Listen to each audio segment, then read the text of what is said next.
I think that's the camel that broke the straw's back. I said the camel that broke the straw. That's the straw that broke the camel's back. Lalo Salamanca lives, as Gus would say. Lalo Salamanca lives. That's how Gus would say it. Back to the next scene. Here's another important scene. Taste it. Better call Saul. Give it to me. I want it now. Right now. I'm back, guys. Here we are. Episode 4. Better Call Saul. Where we at? Season 6, the final season, episode 4, called Hit and Run.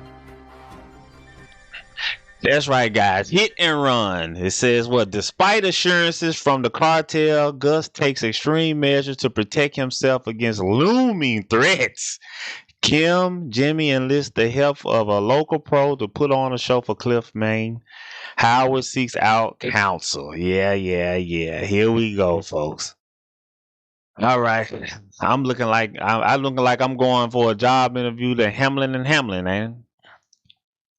Anyway, no, with this microphone in my hand, I look like a game show host. Come on down. Da, da, da, da. Da, da, da, da. Da, da, da, da, da, da, da, da, da, da, da, da. Da, da, da, da, da, da. Are you ready to solve the puzzle? This thing starts out with your classic Vince Gilligan Better Call Saul / Breaking Bad beginning, where they show us something that we're going to figure out at the end, where we don't know what's going on. And then when you come back and watch it after you watch the episode, you get it.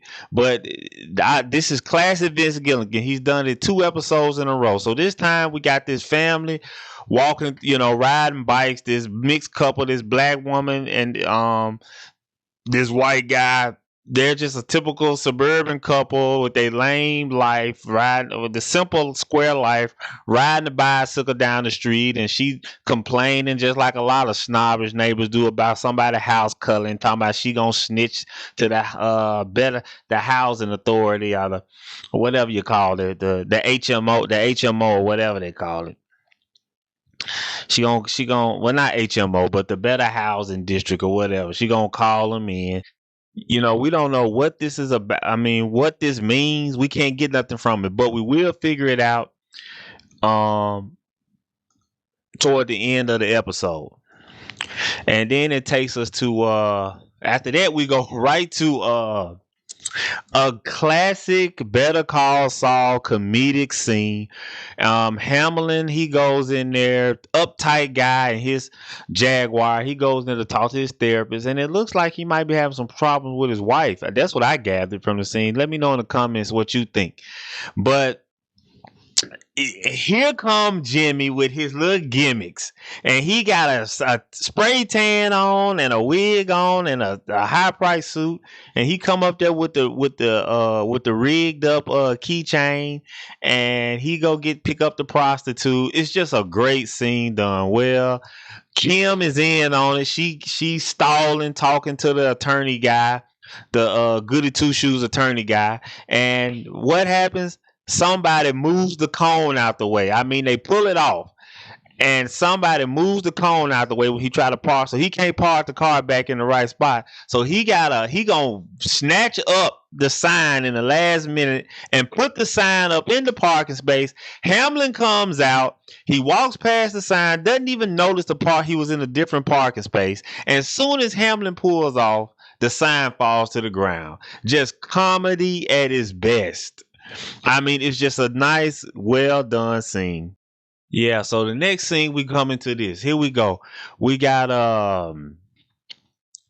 Jimmy McGill and he at the courthouse and everybody acting funny with him. Everybody acting funny. Even the little ghetto woman, where he used to give her like a little stuffed animal to appease her little ghetto self, and she ain't even satisfied. Even she got attitude. The guy that scan you in, he giving attitude and making Jimmy take his clothes off and walk through the detector and all that crap. And come to find out what it is, he talked to the DA, and come to find out they mad at him because they found out that he schemed the court protecting this He lied to the court, protecting the Lalo Salamanca crazy self. And then I don't know. The weird thing about this scene is how everybody at the courthouse is on their high horse, and everybody at the courthouse is on their high horse and just is on so high and mighty and everything. And we all know, living in the United States, the justice system is far from perfect. And I mean, it really is real a contradiction to me, with all the underhanded things that happen in the so-called justice court system. Okay, and I'll leave it at that. But it's just a funny scene to me that everybody on their high moral high ground. This scene right here, guys. Another funny, well done scene. You see them getting that cucumber water. I think the cucumber water is why she really got rid of Saul. Them drinking that cucumber water and not being her paying customer. I think that's the camel that broke the straw's back. I said the camel that broke the straw. That's the straw that broke the camel's back. That right there was the straw that broke that camel back, okay?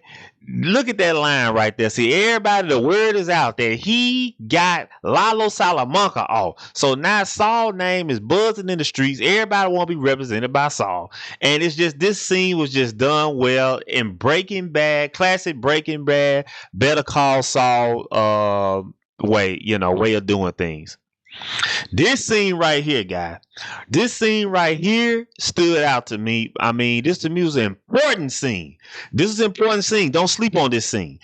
There's been somebody in a box Chevy. We saw them in like episode 2. Or was it episode 1 in the box Chevy that was following Kim when they was out there at the trailer at that fraud tax place with that couple.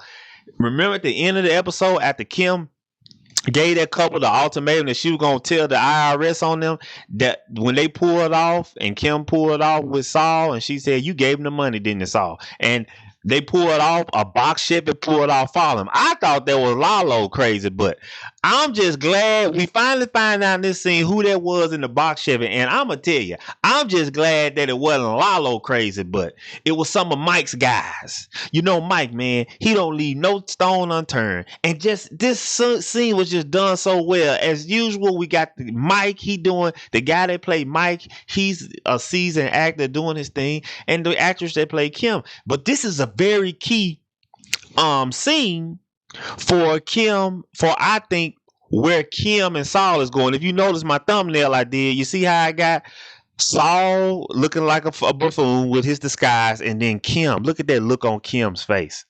I think this scene right here, I think we can't sleep on this scene, guys. This scene right here is basically showing you where this scene is showing you, okay, Mike comes right out and tells her what's going on. And when he told her that Lalo Salamanca lives, as Gus would say, Lalo Salamanca lives. That's how Gus would say it. And she says that. Did you see the look on Kim's face? Kim looked like she allergic to some shrimp, and she ate some shrimp and her throat swelled up as a reaction, like she allergic to some shrimp, like she couldn't swallow. She was terrified. And as you see, when Mike gets up and walk away and Kim's just sitting there, they got the camera looking at her. Right then and there, I think that's when Kim is starting to come to her senses. This is just my opinion.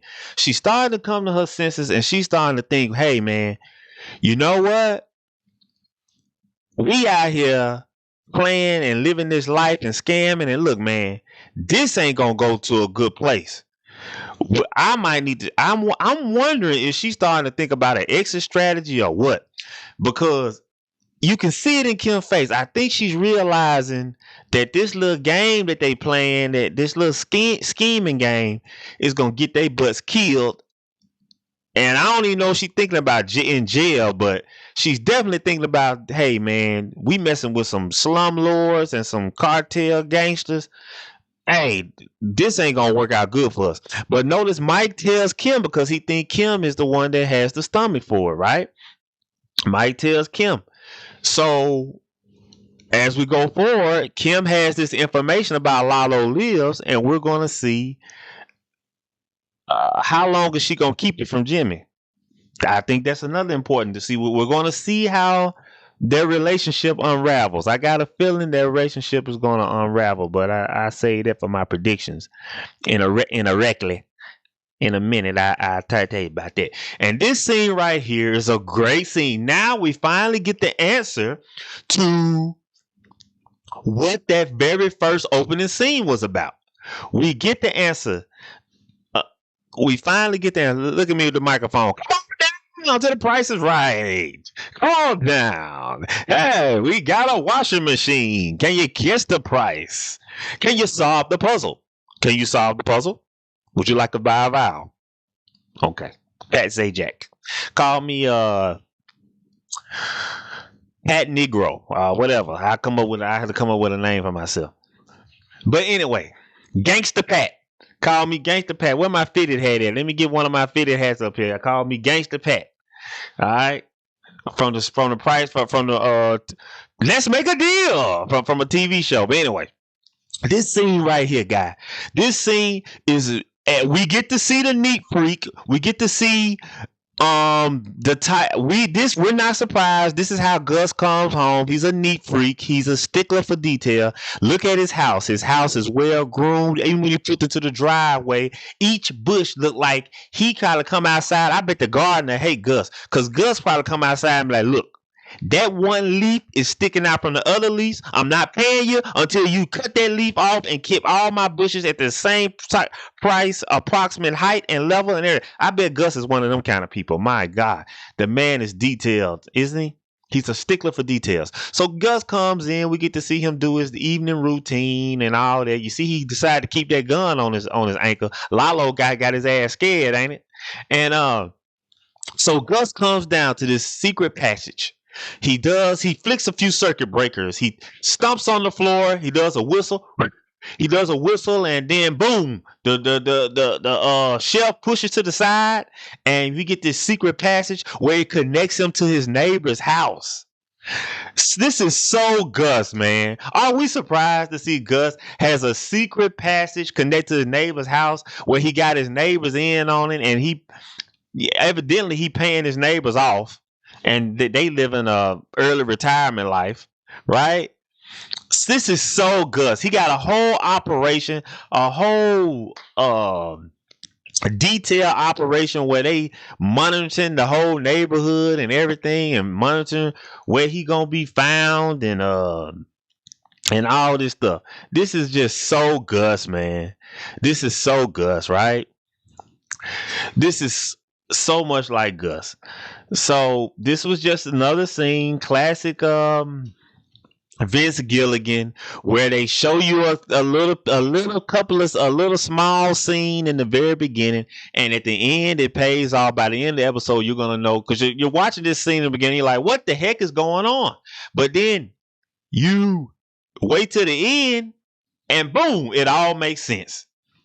Classic Vince Gilligan. I'm gonna miss this kind of stuff when this show goes away. They gotta have another spinoff. We need another spinoff. I don't want to let go of Breaking Bad. Do you? Hell, Game of Thrones getting another spinoff, ain't it? Game of Thrones getting a spinoff, then hell, Better Call Saul can get a third one. I say, AMC, you better. What you gonna have to watch? The Walking Dead. Y'all done beat that to death. So y'all better get Breaking Bad another spinoff. Don't play with that. Hey, let's see Jesse Pinkman. I don't think that actor doing nothing. Let's do Jesse Pinkman or something like that. Back to the next scene. Here's another important scene. Taste that. Now, here's another scene, guys. Here's the last scene, an important scene, guys. This is important right here. As you can see, Jimmy Saul is showing Kim his new. Now we get to see his new office that he's going to get with. I can't wait to see when he gets those justice BS patriotic stuff. He got the Constitution all in the background in the columns, and Doyle or Hugh. Yeah, Lavelle Crawford, Hugh. I want to see he gonna hire Hugh to work there. We gonna get that mean. Are we gonna get the mean depressed secretary? We want to see that. And man, this is going. We're gonna see him transport this dump into his sleazy place of business, and you can see Kim is kind of out of it. Kim is still thinking about the conversation she had with Mike. That's heavy on Kim.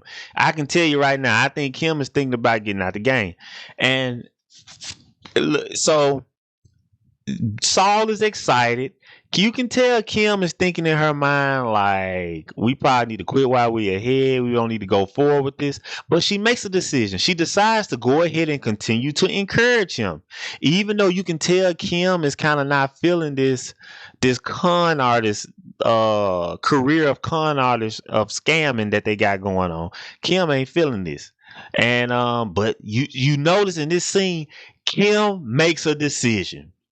She decides to not tell Jimmy about Lalo being alive. Now, why she didn't want to not tell him, I don't know. Maybe but she wants to protect him.